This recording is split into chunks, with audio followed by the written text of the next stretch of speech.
Chapter 126, Attack of Guililaw, Ebony King of the Woodlands. Sparks of steel on steel shriek in succession. Garfield, ga-auger. Elsa, ah-ha-ha-ha. Wonderful, wonderful, wonderful. Her body dances through the air. Her blades elect for no fixed course as they slash for Garfield's vitals. Who knows how she is capable of these moves? Every single casual-looking strike closes in with deadly force and accuracy to imminently gouge into Garfield. Her crooked blade shreds through the air, transcending sound as it flies at sonic speed. Garfield redirects the blow upwards with his shields, defending himself by letting the strike slide away rather than block it directly. The force of the woman's slash remains lethal as she shifts merely the trajectory of her swing, her body flowing adeptly aside. Cutting into that opening, Garfield takes aim at the woman's open stomach and swings up his leg. Garfield's kick is mighty as a cannonball, easily capable of demolishing walls of stone. If it hits someone at full force, their fleshy human body will offer absolutely no defense as its overwhelming strength exhibits destruction on their innards. And Garfield has, in fact, succeeded in landing such blows to pulverize the woman's flesh and bone more than a couple times now. However, Elsa, I've seen this before. Garfield, fuck off. The woman twists her open side and back away from the kick's trajectory. Garfield's foot strokes across the woman's back, nearly grazing her, before tangling in her black cloak. It's an instantaneous, but conceivably fatal lag for both the woman and Garfield. Elsa, how with a quick exhales, the woman reaches her arm around to her back, entangling the cape further over Garfield's legs. Her other hand darts up from behind, herself halfway through a backflip, racing for Garfield. The swing will slice Garfield's right thigh in two before he can think. Garfield hops with his free left foot and jabs it directly beneath his entangled right. Garfield's left foot slams into the flat of the ascending blade. Metal and wrist snap as the woman cries out sensually, dropping her knife. She does retreat, but being that his leg remains entangled, and he falls back to the floor, Garfield cannot pursue her. He uses the momentum from his kick and puts his hands to the ground to backflip away, opening distance between them before disentangling his foot. Garfield, got your wrist in your knife, haha. Elsa, that's fine. I have spare knives, and my hand will be moving again before long. And my cloak, it's practically just an impediment while fighting you. Garfield, you can keep your bravado to yourself. Elsa, we'll check on your guts whether this is bravado. Garfield uses the stolen cloak to wipe off his sweat and dumps it on the side of the hallway.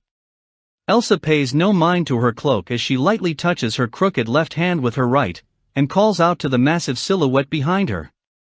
Elsa, Mei Li. Don't just watch, give me another knife. Mei, geez, just doing whatever you want, Elsa. I'm not your luggage girl or knife caddy. And you keep fighting so Boulder Pork can't cut in. The girl riding the massive witch beast puffs out her cheeks in reply as she flings something to Elsa. It's a holder for the knives Elsa uses. She draws two fresh kukri out of it, holding both of them in one hand as she feels out their grip. She looks up at the girl. Elsa, it's a blight on your own cuteness that you brought that giant witch beast along. Though I'm glad to dance with him without any nuisances involving themselves. Mei, but it's gonna be ridiculous if you get caught up in that and let the mark get away. If Mama knew what you did, she'd totally scold you. I'm gonna tell her you were naughty, Elsa. Elsa, if I were scared of scoldings, then I wouldn't start without you or steal your food. It's enough for you and the others to be the good children. I personally don't mind being troublesome. While she speaks, Elsa tosses the two knives in the air, and begins juggling with them one-handed. The size and speed of the blades as they spin means that Elsa could lose an arm if she made a mistake, but Elsa's risky maneuvers end with one knife in her right hand, and one knife in her left. Elsa, my apologies for making you wait. It seemed like waiting would be enough to fix my hand. Garfield, don't worry yourself about it. My amazing selves also look in tea by time, and I ain't crass enough tea but into a talk between sisters. Family talk's re-damn important. Elsa, goodness. Why do you believe that she and I are sisters? Garfield, 'cause you're Kellen same goddamn lady your mom? It don't matter that your hair and eye colors read different. Am talking about bein' family never mindin' your blood. Hearing Garfield's reasoning, Elsa's eyes shoot open for a second in surprise. She puts her hand to her mouth, and slips a very cheery laugh. Garfield? Elsa, no, forgive me. I wasn't expecting that response, so I went just a little bit funny. You truly do seem like a good boy. Garfield, stop treating me like a kid. My amazing self's an amazing man. Elsa, indeed? Although, it doesn't feel to me that you're fully a man or an adult. Elsa replies to the dissatisfied Garfield with her cheeks still relaxed. Garfield's brows furrow in puzzlement, making Elsa's smile even more cheerful. Elsa. Don't you get the feeling this scary-looking guy's actually really precious? Elsa, yes, Mei Li. I am beginning to get that feeling. I may have sighted for the first time in a long while somebody who I'd rather keep alive after pulling out their guts. Garfield, stop running your damn mouths. You're both gonna be taking a nap after eating my amazing fists. Garfield sharply turns his wrists as he speaks.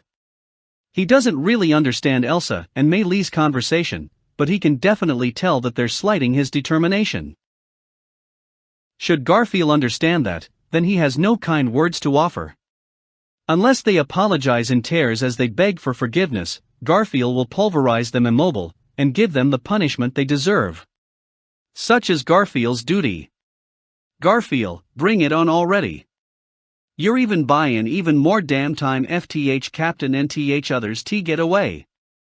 And my amazing self ain't hoping T be getting a gold star fair running away. Am beatin' your T your last inch, teachin' you a lesson. That my amazing self's the strongest shield inside or outside sanctuary. With that, Garfield batters his shields together. A screech rings down the hallway as Garfield lobs his determination at the two enemies in the moonlit corridor. Fihaha.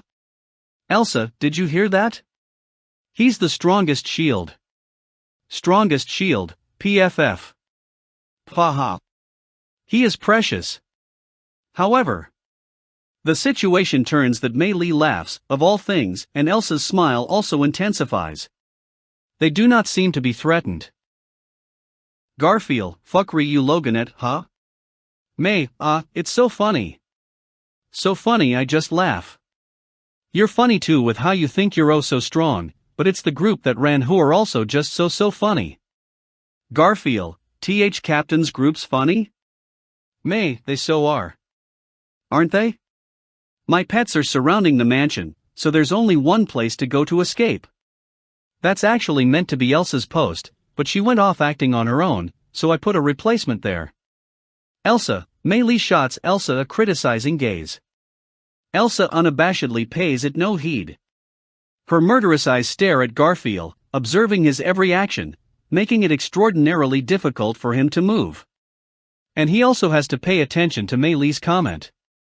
Mei Li thumps the back of the witch beast she's riding while Garfield's gaze grows sharper. Mei, except for Boulder Pork, I brought one more huge pet with me today. He's blocking the path. So when you buy time, it actually does the opposite of what you want. Garfield goes silent. Mei, you think when you're done with me and Elsa, you're gonna catch up to the others and save them, but you're really actually not. So when I see you doing your best to buy time without even realizing that, everything's just so funny. Unable to keep herself from smiling, Mei Li laughs at Garfield's silliness. Faced with her juvenile malice, Garfield gives a deep sigh. Indeed, there are many unstable requirements piling up on them. Mei Li is correct, they are definitely facing a situation which exceeded their plans. However, Garfield, stupid bullshit. Mei, Garfield, you're TH ones who ain't getting it. You got more monsters around? We're TH ones getting pinned. As fucking if me or TH Captain let that fly. Enjoying the way that Mei Li's smile disappears, Garfield steps forwards. He watches as Elsa reacts, stooping herself slightly forward, as he says, "Garfield, Captain and them beat shit outta me. They're gonna snort Logan so hard they blast your dumb obstacle right outta here. Subaru, weary doomed weary doomed weary doomed weary doomed weary doomed weary so doomed, what is even happening anymore?" Utterly out of breath, Subaru whines as he dumps himself to the floor. On the third floor of Roswell Mansion's main wing, on the platform leading to the staircase to the top floor, are assembled Subaru's group: Subaru, Otto, Frederica, Petra, and REM, all holding their breath as they stay put. The fatigue is blatant on all of them as they sit there, with deepish wounds present on the whole party. But especially Subaru. "Are you alright, Frederica?" "Frederica, I am. This is merely trivial, it is not anything serious." "Subaru-sama, I apologize to you for demonstrating such fecklessness." "Subaru, we'd be getting nowhere without you. The pathetic ones here are us guys, me and Otto. I'm sorry. We're weak." "Otto, this time alone. I lack any margin to refute your ribbing, Natsuki-san." Otto gives a frustrated sigh. Subaru spits the blood out from his mouth. While ignoring the hideous pain across his whole body, Subaru readjusts Rem's position on his back. He has switched roles with Frederica, and is now tasked with carrying REM. Otto guides Petra by the hand while Subaru shoulders REM. Their only fighter, Frederica, stands at the front lines while opening a path. Such has been the optimal plan for these five. Right after parting with Garfield, Subaru's group were attacked by two hyena witch beasts. Between Otto's spellstones and Frederica's fighting, they barely managed to repel the hyenas, but they soon discovered many more witch beasts placed throughout the mansion to torment them. Bat-like black-winged mice lurking in the hallway between the main and separate wing. Hyena-like spotted wrecks wandering throughout the mansion, attacking whenever they could. Possums that cast a net over the team after they entered a room, and swooped down the second they let their guard down.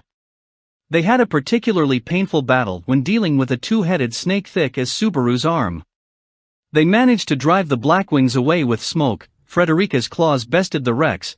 They fled from the possums while having their rear ends chewed. Otto's frantic negotiations managed to stall the snake, and Subaru took the opening to grapple the thing, and have Frederica decapitated twofold, and now, they're here. "Subaru, we lost because we had to split up with Garfield." "Otto, don't be so faint of heart. Now is about when Garfield would be confidently shouting that we'll succeed, so let's hold expectations at least equivalent to the ones that he's placed on us. Subaru, with how dutiful you are, you really don't feel suited to being a merchant." Otto is looking the least dire of all of them, stamina-wise. Subaru gives him a wry smile, psychs himself up, and gets to his feet. The REM on his back is, honestly, so light it's saddening. Subaru had heard that unconscious or sleeping people were heavy to shoulder, but REM alone isn't exhibiting that. He can barely feel her weight or her warmth. Her very presence is dim. Her faint heartbeat and respiration alone prove that she is alive as Subaru firmly corrects her position. As if terrified that, even though this will surely not happen, he'll drop her and not notice. "Petra, big sis Frederica." "Frederica, do not worry, Petra. There's no need to look so anxious, we will reach our destination very shortly." Frederica responds to Petra's nervous gaze with a hearty smile. But Frederica's situation is not as optimistic as she is making it out to be. A hyena mauled her arm during a fight, she is unable to lift her bleeding left arm, and her movements lack their usual luster. They cannot hope for her to fight at full strength, and need somewhere to immediately heal and rest. "Subaru, though, yeah, we really are close to our destination," mutters Subaru as he looks up the staircase at the uppermost floor. The team is trying to reach Roswell's office. Of course they're aiming for the escape route there, the bad road that Elsa had welcomed Elsa's invasion in all the loops previous. When Subaru first lost his plan to flee outside mansion, he had bordered on discarding this route as well, but after a conversation with Frederica, changed his mind. It happened right after they left Garfield and repelled the two hyenas. "Frederica, there is a concealed passage in the master's office which leads to the outside. we may capably escape the mansion and flee to a cabin in the forest. Should we use it? Subaru, sorry, Frederica. It's not gonna be that easy.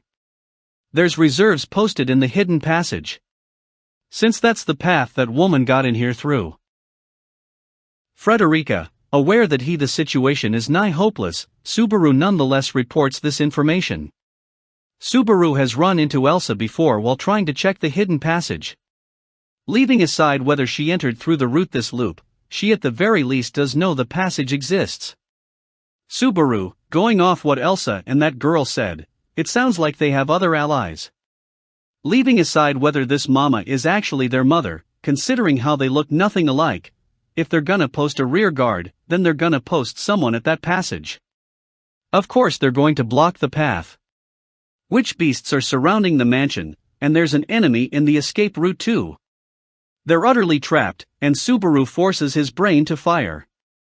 Things are desperate. It's wretched that, in a situation where their escape route is ineffective, they can't use Beatrice's help. They wouldn't have to be agonizing about this if Subaru had succeeded in convincing Beatrice. With her gate crossing, escaping this place would be so simple that they wouldn't even need to think about it. Subaru, I'm so selfish. Subaru knows about Beatrice's anguish and the reason behind it, and he's still trying to cling to her aid. He can't get her help here because he failed to bring her outside, and that in itself proves that he wasn't seeing her properly. It's natural that she hate and eject him from the room. Otto, Natsuki-san. Petra, Subaru. Perhaps thinking something about Subaru's expression as he broods, a tap comes to his shoulder and a tug comes to his arm. He looks to find that the tap is from Otto on his right, and the tug is from Petra on his left. The two each use their methods to bring Subaru back to reality, then realize that they did the same thing and scrunch up their faces. Looking at the two of them, Subaru sighs, feeling saved. Frederica, Subaru-sama. I believe that we ought to choose that path nonetheless. Subaru raises his head. Frederica raises her finger. Frederica, as you have stated, it presently appears that we are trapped in a deadlock. Ferocious witch beasts are encircling the mansion, and the enemy is aware of our sole route of escape. Ordinary thought would have it that we will be killed unavoidably. Subaru, yes, right. I think the same, so I've been wondering about whether we could at least find a weak spot in the perimeter of witch beasts, but... Frederica, incidentally, Subaru-sama. Where have you previously met that assailant woman? Interrupted by Frederica's low-voiced question, Subaru quietly holds his breath. Unable to read her intentions in asking it, Subaru nods. Subaru, yeah. Subaru, she targeted Emilia in the capital before. The Sword Saint just happened to show up there, and owing to that everyone got out fine. Though it'd be way too convenient to expect that Hottie to burst into the scene here, definitely. Frederica, I see. Your last encounter involved the present Sword Saint. No, regardless, that does not matter. I do not wish to know the methods used previously to repel the woman, I would rather like to know her personality. Subaru, her personality? Subaru tilts his head at Frederica's rather nebulous question. Subaru, I mean, her personality is she's the same weird fetishist that she looks like. She's the gut hunter, loves cutting open people's stomachs and checking out the insides.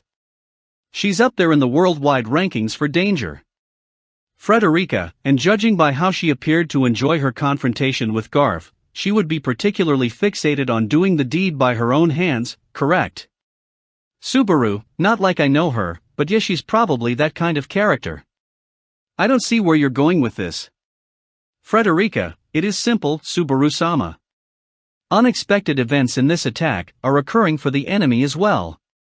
A powerful assertion. Subaru's eyes widen in surprise. Frederica, which beasts presently encircle the mansion? The young girl who is also present is likely a manipulator of witch beasts. We shall perhaps call her a witch bestmaster. The enemy's true designs had been to assault the mansion whilst the witch beast perimeter was in place, and attack those of us inside, would be what it appears. Subaru, what makes you think that? Frederica, the timing between the attacks from the Beastmaster and the Gut Hunter are not synchronized. For a moment, Subaru furrows his brows in thought. But he immediately realizes what Frederica is trying to say, and hits his fist to his palm. Subaru, that's it, so that's it. Fuck, why didn't I notice it? Yes, Frederica's got it right. With that weirdo's personality, of course this D happen. Otto, what is it? I don't quite see how everything connects. Subaru kicks the floor in frustration and excitement. Otto looks somewhat nervous, but Subaru just gives him a nod. Subaru, it's real simple, Otto. The witch beast attacks actually meant to corner everyone in the mansion. And when we're cornered, we can't run away like normal. So we head for the hidden passage. Is the natural course of events. Right. Otto, that would be exactly the course we have followed, correct? But weren't we saying that the enemy knows of the secret passage and so we cannot use it? Subaru, exactly. The correct course of the attack is, we're cornered and run into the hidden escape path, and that's where we all get killed by a waiting Elsa. That's their plan. But it's gone astray. Elsa isn't in the passage right now. Otto, why isn't she? Considering Elsa's disposition, the answer's obvious. Subaru, Elsa didn't want to miss out on prey, so she started moving on her fucking own. That's why she's out of sync with the Beastmaster.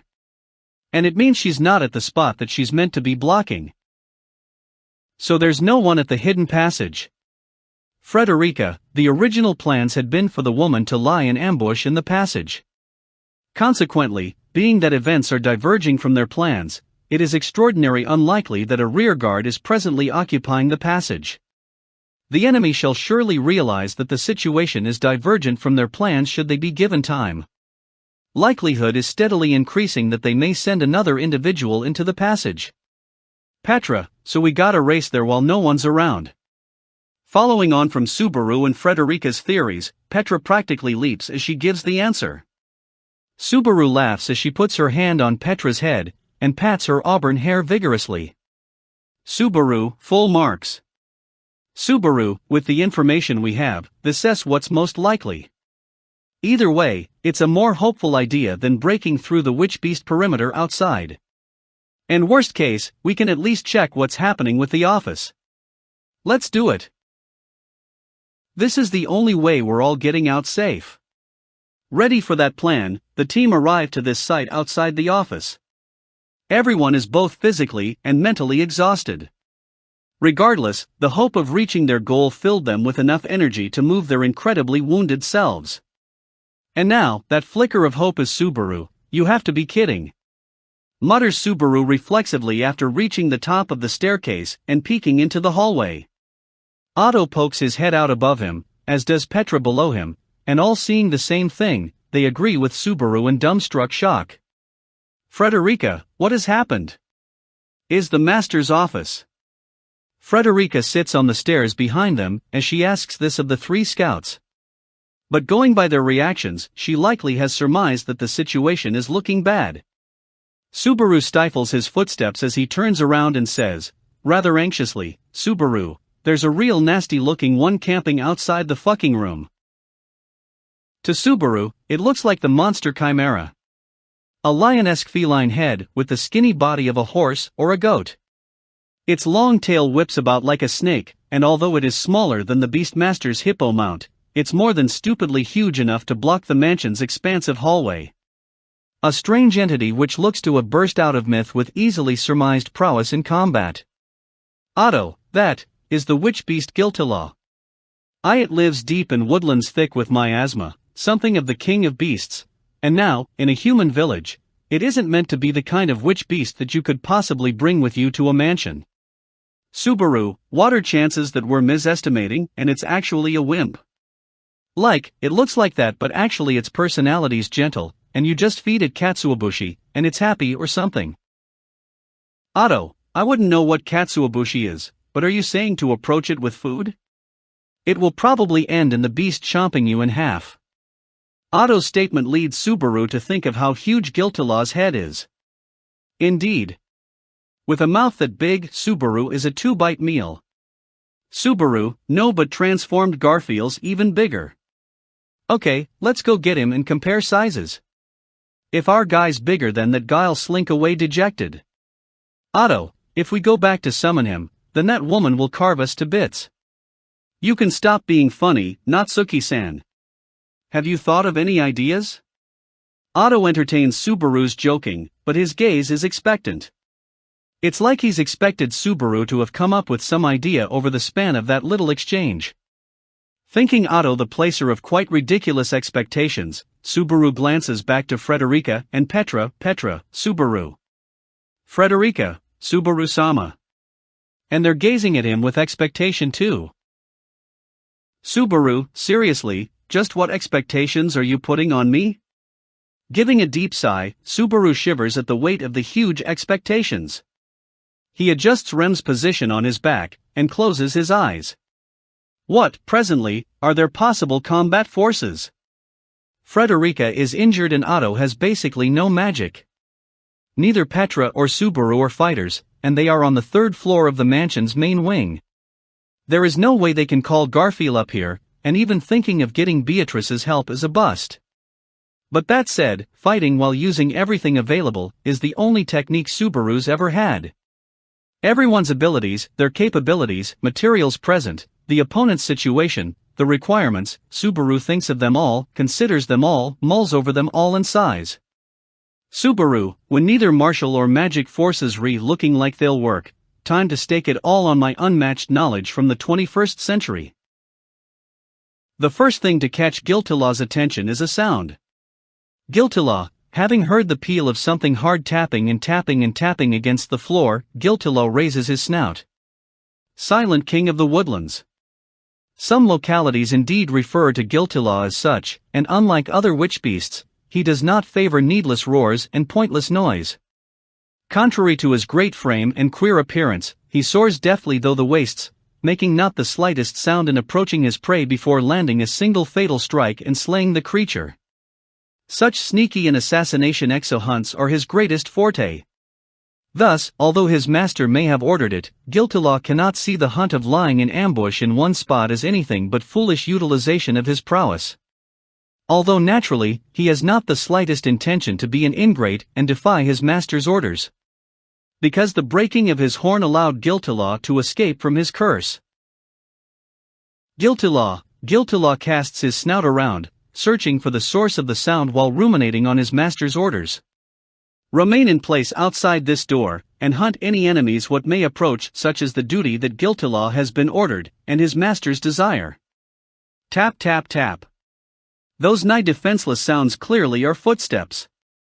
Many two-legged creatures, such as his master, make this sound when they walk.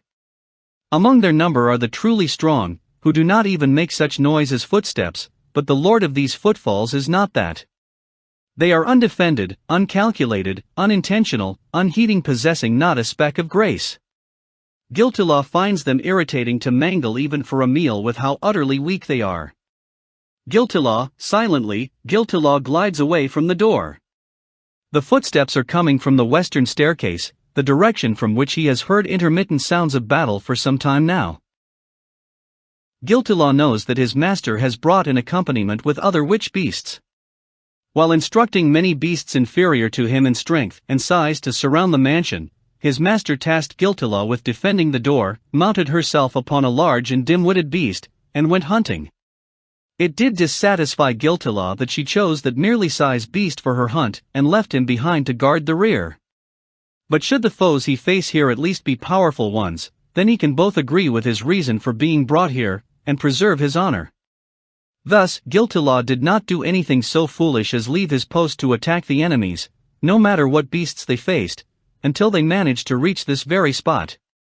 A weakling who could not even reach Guililaw's location did not merit battle. A weakling butchered by beasts weaker than himself did not merit the hunt. However, their prey has overcome the other witch beasts, and arrived at this spot. The second that Guililaw sensed their presence, he felt secretly thrilled. And this is what he has been waiting for? Something fragile, ignorant of what it is to even hide footsteps, with such weak lust for battle. One swing of his claws, one flourish of his fangs, would scatter this fleeting, inferior being to bits. Guililaw, what surges inside him is rage. Only rage. His fangs will ravage the prey, and without a single lump of their flesh going down his gullet, he will leave them strewn about the floor. That is the only thing that will assuage this burning feeling of insult. Pursuing the footsteps, Guililaw moves without casting any shadow over the moonlight. Should there be anyone to witness him as his great frame glides silently in motion, they would surely think themselves observing a nightmare. The ebony assassin approaches the footsteps, finding that the prey seems to have stopped at the next bend. Guililaw draws his claws to bisect the prey from behind. Guililaw. With not the slightest sound, Guililaw stretches out his neck and bounds for the prey's back. However, Guililaw? The prey that he caught, and sensed had been within mauling range, is nowhere to be seen. Unsure of where to swing his upraised paw, Guililaw stalls for a millisecond, feeling something awry. He sniffs as he turns his head. Where has the foolish, frail, flimsy prey gone? Guililaw. Once again, the noise of footfalls strikes Guililaw's ears. He lowers his head and looks toward the noise, to find that it seems to be echoing from the stairway. The noise of the prey's footsteps, descending, running down the staircase. It appears they have noticed his presence and somewhat accelerated to avoid him. But should Guililaw learn of such a thing, then he shall never allow the prey to flee. Guililaw turns his head. Looks at the door that his master ordered him to protect. He may be distancing himself from his post, but this prey is surely the exact prey that his master ordered him for. Should he slaughter the prey, that is tantamount to observing his master's orders. With that decision, Guililaw pursues the gracelessly fleeing prey. He is effectively teaching the prey that the moment they turned their back on him, never mind that they were within range of his strikes, they lost any means of resistance. For Guililaw, who dashed over mountains and reigned over the woodlands as king, the hunt of fleeing prey was an everyday act of amusement. The only prey worthy of being absorbed into this flesh were the truly strong. Prey that turned their backs and lost their fangs to resist him merely existed, so that he would not forget the feeling of blood and gore on his claws and fangs, and they ought to learn this too. Guililaw descends the staircase, following the footsteps. He kicks off the wall at the stairway landing, dancing through the air to the floor below. He reaches the second floor, then the first floor in pursuit of his prey, and now stands in the lowest floor of the building. He perceives the distant signs of fighting. The scent of his master, and the stench of the annoying dim-witted beast accompanying her. The remaining scents are blood and steel, the aroma of the strong. Guililaw, were it possible for him, he would prefer to venture in that direction and participate in the fight.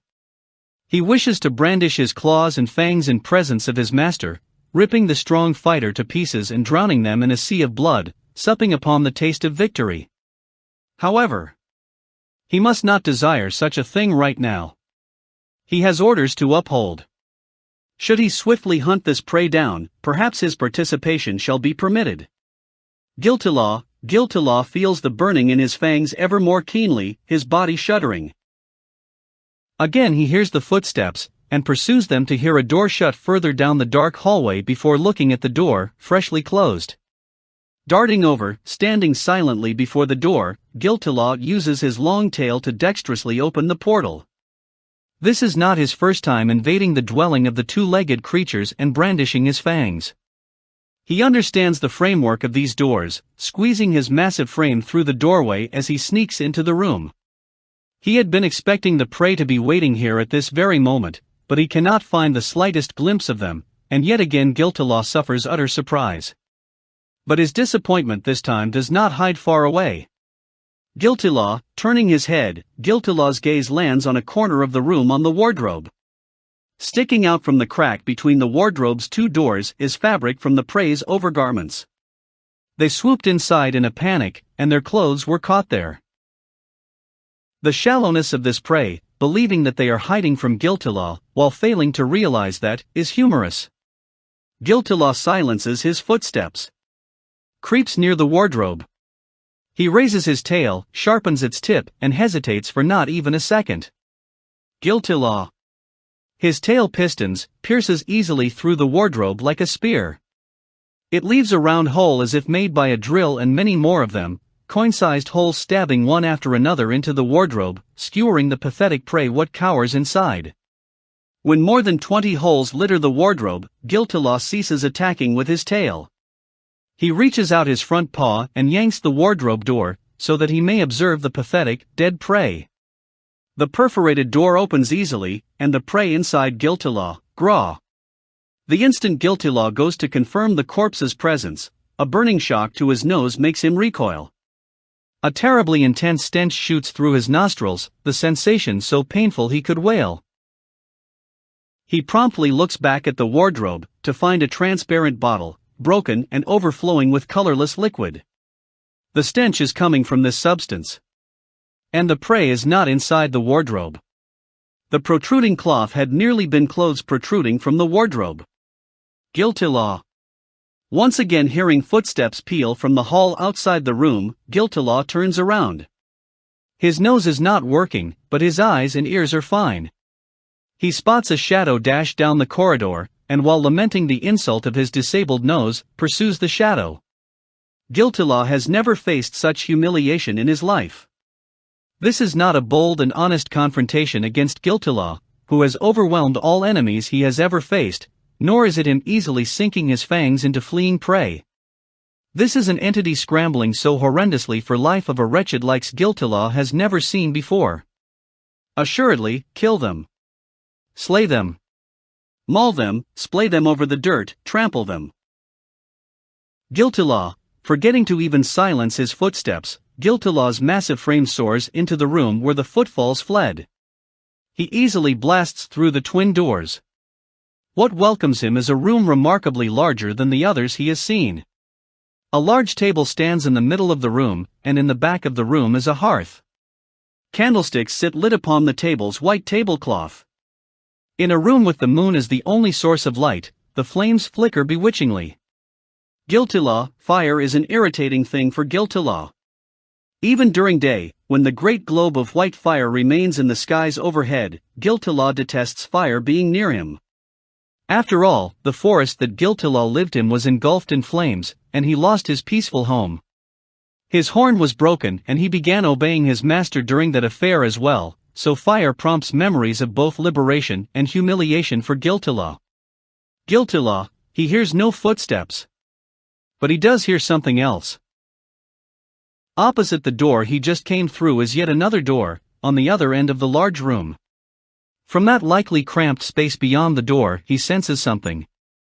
Guililaw sniffs, but his sense of smell has not returned yet. He cannot smell the aroma of the prey wetting itself in terror. When he mauls the prey, he likely will be unable to smell or taste its blood either, which is a disappointment. But he can put those sensations off for another time, so long as he succeeds in slaughtering the prey. Right now, only erasing this sense of humiliation blazing in his chest, and making the prey who disgraced him shriek its death wail, will offer Guililaw any solace. Guililaw steps forth, heading straight for the room. Then he stabs his sharp tail into the room's door. It fills with holes just like the wardrobe did, and Guililaw pulls the door open before taking a breath and leaping inside. Guililaw, Sigma Sigma Sigma. He soars into the room, roaring. His bellow intimidates the prey, scares the weakling, so that it may compensate him with his claws and fangs into its flesh. He whips his tail about, spreading destruction throughout the room, when dust erupts from shredded bags and boxes sitting on the cupboards. His forepaw slams down on the floor, shattering it and shredding through the cloth draped across the ground for dust to erupt yet again, from below. But no. These plumes of dust thick enough to block out Guililaw's vision, are only growing thicker. Guililaw's vision drowns in white, which invades his windpipe the second he takes a breath, making him cough. Some kind of massive quantity of flour is dancing through the air.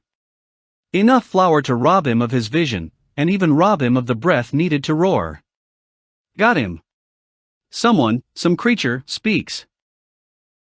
Guililaw hears their voice not from inside this room, but the previous one. Eat this, the soul of science flower explosion. With a sound, something is hurled into the white-choked room. The bright, flickering thing is one of the candlesticks from the table in the previous room. The candlestick strikes the wall, its flickering flame falling the floor and blooming larger for an instant. Guililaw, ha. But that's all. The candlestick remains fallen to the floor, doing nothing in particular. The speaker sounds to have misunderstood something, and Guililaw knows that they are standing petrified outside the room. Guililaw. Guililaw's instincts tell him that he is never getting this opportunity again. Some breed of insufficiency has happened for the enemy. And if that insufficiency had not happened, Guililaw would have been in danger. Comprehending this, Guililaw twists his body, electing to escape from this room. If he can exit to a spacious room, a place where he can swing his paws and his tail freely, no plans the prey come up with will present any issue. He'll use the overwhelming disparity in strength to force them to submit and wrest victory. There's no need to do anything more than that. Yes, didn't I tell you? That instead of doing that nonsense thing, it's quicker to just do this. The instant that Guililaw thinks to soar out of the room, he hears two more prey speak. A low voice and a high voice. The moment that he realizes these are prey of different sexes, Guililaw senses that the shelf behind him is collapsing toward him. The string drawn across the entryway is connected to the leg of the shelf. Forcefully tugged, the shelf collapses onto Guililaw's back. But its size only allows it to hit Guililaw's massive behind. The force the blow carries inflicts damage on Guililaw equivalent to 0. Calmly taking the blow, Guililaw severs the string with his claws. And when he prepares to definitely leap out of the room, Guililaw? The cupboard opens, and the liquid overflowing from it streams all over Guililaw's body. It feels slimy, unlike water. Its color is slightly yellow, and having it slathered over his prided black coat is hideously unpleasant for Guililaw. But that discomfort disappears instantly. Guililaw, here is Otto Swain's personal investment of trading oil. Take as much as you want. The prey's voice calls from outside the room. But Guililaw has no leeway to mind the weak prey's voice in that moment. The oil he is covered in catches on fire, and detested flame burns his body whole. Guililaw, the king of beasts, descended from the plains and forever obsessed about his throne in the woodland skies, without ever knowing what bested him, combusts in flames as hot as his humiliation. End of chapter 126.